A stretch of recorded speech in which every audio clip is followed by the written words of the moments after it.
Hello everyone, welcome to the channel. Hope you're all having a fantastic day. So today we're in the garage working on a KRX, getting it ready for Moab and dune season coming up.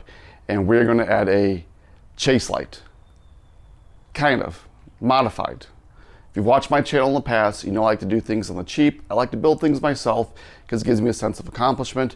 And honestly, I don't feel like spending the money on a professionally made one, but I think I can do the way I want it even better. So first of all, let's talk about chase lights and what are they? Well, they're a safety feature. That's all they are. A lot of times they'll have red lights on the end with some amber lights in the middle and then a center light that can be a different color, whether it's white, green, blue, whatever. And they have different flashing patterns. A lot of people will take the red lights on the end if they have a street legal kit, such as myself, and they will go ahead and they will tie them into their brake lights and turn signals so you have a little bit more visibility. Now, if you look at the KRX, my brake lights are already pretty high up. Center of my brake light is 52 inches. If I go all the way up, that chase light's gonna be around 80 to 83 inches, roughly. That's pretty high to have another set of brake lights. I don't think I need it. 52 inches is pretty accurate.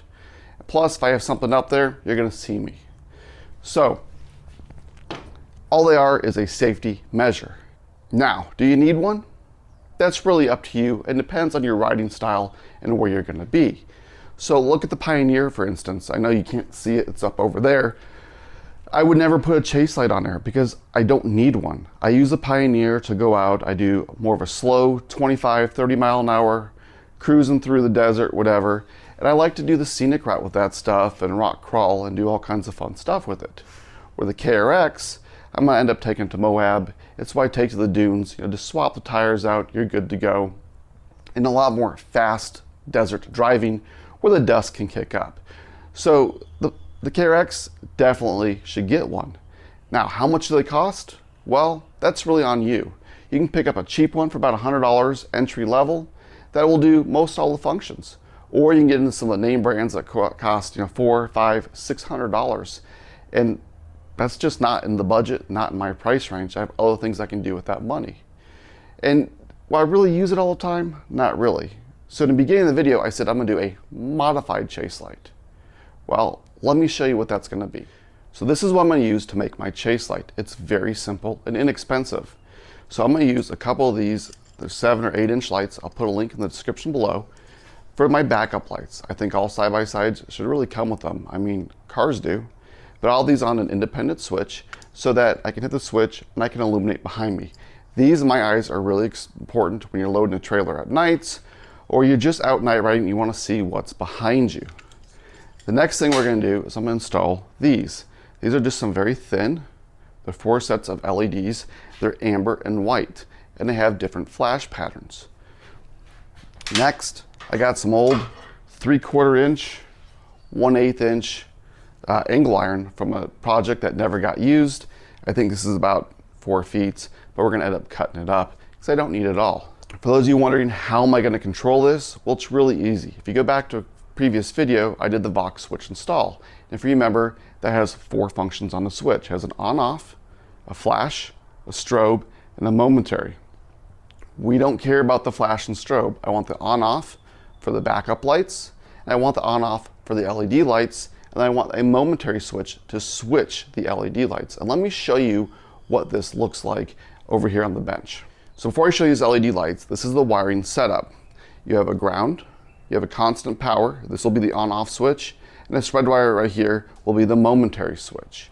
So by hooking up to power, the LED lights come on. Now, as you can see, here's one pattern. The camera may or may not catch it, but if I take the yellow wire and touch it to the positive, it'll change the strobe pattern. So if you want to get people to the right side, left side, the only bad thing is I won't be able to see this from the cab, but honestly, I don't think I'll play with it too much. You can even have a constant on. So this will work off the momentary switch. So setting up my version of the chase light is fairly easy. Like I said, I'm not going for all the fancy stuff like the high-end ones do, and I'll have probably under 50 bucks into this. The most expensive part were the backup lights and then these LED lights. Everything else is scrap I had laying around, but you could pick up a piece of this angle iron at your local hardware store. So this is roughly how it's going to be set up. I have 2 backup lights on the end and 3 LEDs in the middle. Total length on it is around 39.5 to 40 inches. Now I've measured where I want to mount this, and it's right in the 41-inch area. So I'm gonna get these in as tight as I can. So how am I gonna mount this? Well, it's pretty simple. The backup lights, you know what? Those are easy. Those just have tabs that bolt through. But for these lights, you gotta drill a hole on each side and then one for the wires. So to mount these, I'm just gonna use some pop rivets after everything gets painted. So the first step is to go ahead, mark everything out, get it as tight as I can, drill the holes, and then we can go ahead and start test fitting everything. Everything's now mocked up, and let me show you where I'm at. I got my 3 lights here. These are the pop rivets that are gonna hold them in, and then my backup lights clamped on. So backup lights, now make it too wide. It's making it just over 41 inches, and I wanna keep it under 40 inches. So how do I fix that? Well, it's pretty simple. The backup lights, the tabs, they stick out about 1 inch. So I got some tabs here. You can get these from your local welding store. You can order them from Amazon. I mean, they're not expensive. They come in 10, 20, 50, 100 packs. And I just cut them down. So what I'm gonna do is I'm gonna go ahead and I'm going to mount these on the inside. I'm just gonna weld, small weld, doesn't take much to hold these lights on. But I'm gonna leave the outside tab on. And the reason I'm gonna do that is so if I ever break one of these, I can go ahead and take it off and change it. So the outside will be bolts on, the inside will be welded on. Now, the other thing that I'm running into is these L brackets here are a little short. And what do I mean by that? Well, they don't let the light completely turn underneath, like this one. As you can see, I can turn it. So the back of the light is so long that it hits. So I took what I have around, because that's what I do, just some 1/4 inch plate, and I made a spacer and I drilled a hole. So I'll go ahead and I'll tack these on once I get the first tab in. Now I wanna make sure when I'm tacking these in that I'm not getting this too hot, because I have drilled holes. It's only 1/8 inch thick. And I don't want to get too close to these lights because I don't want it to warp the metal. I want to be able to take these lights on and off with these pop rivets. So I'm going to go ahead, I'm going to fire up the Miller 211. I'm just flux coring it. I don't use gas because my kids will burn it all up. And we'll tack these tabs on, and then we're going to go ahead, tack these on, drill the holes, and we'll be ready for paint. So let's get that done, and then I'm going to show you how we're going to mount it. Might surprise you. So everything is nice and welded up right here. And it's 39 3/8 of an inch, and it will sit like this on the KRX with this bar going across the top bar. Now, before I paint it, I need to tell you how I'm going to mount it.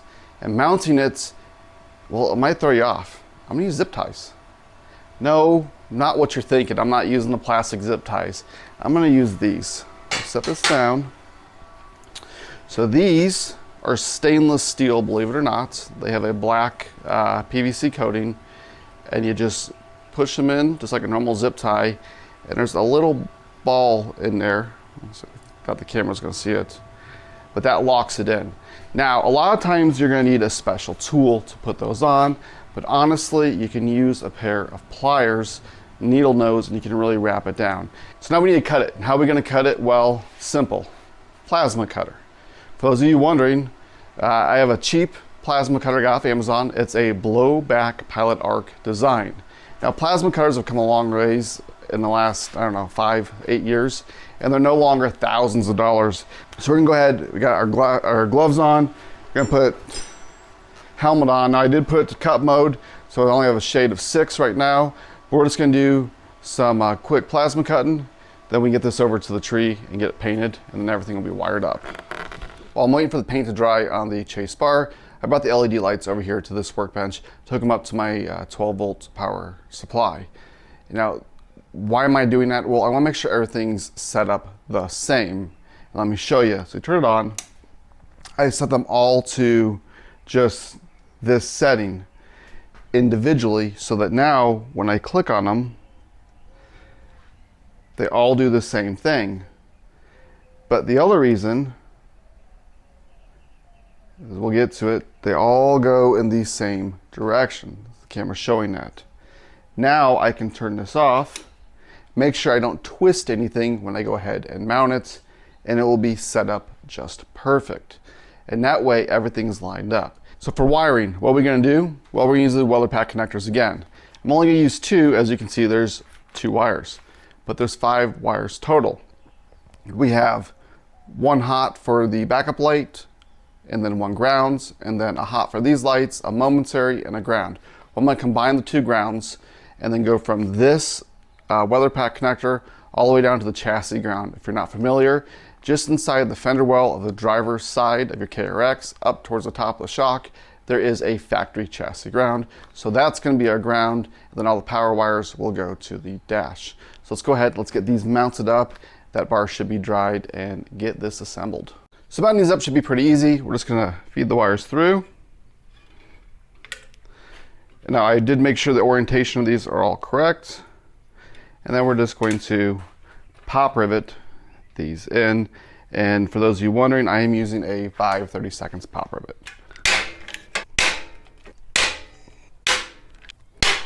Everything is now on. I'll have to adjust these, but I'm gonna have to go ahead and get this wiring done. Now, it's not overly hard. I need to connect the 2 backup lights together, and then these 3 together. Also, everything is gonna go towards the driver's side, so as it sits this way, all the wires need to go over here, and the cable will go up.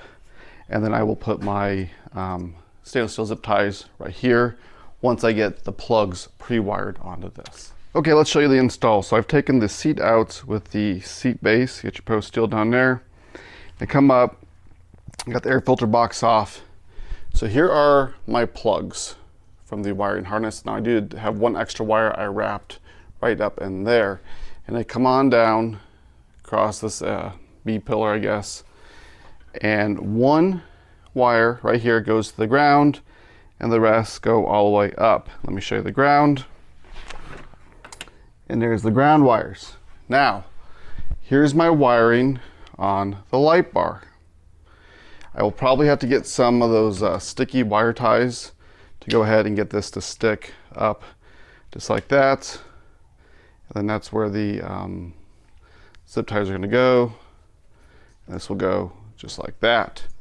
So I'm going to go ahead and set the camera down. We're going to zip tie it up to that crossbar there and see if we get this thing to work.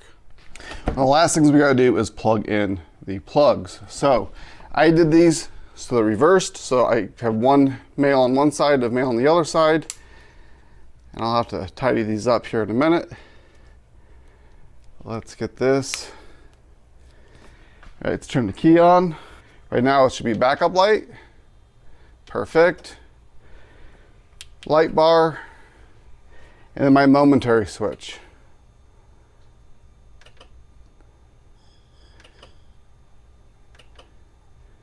Just like magic.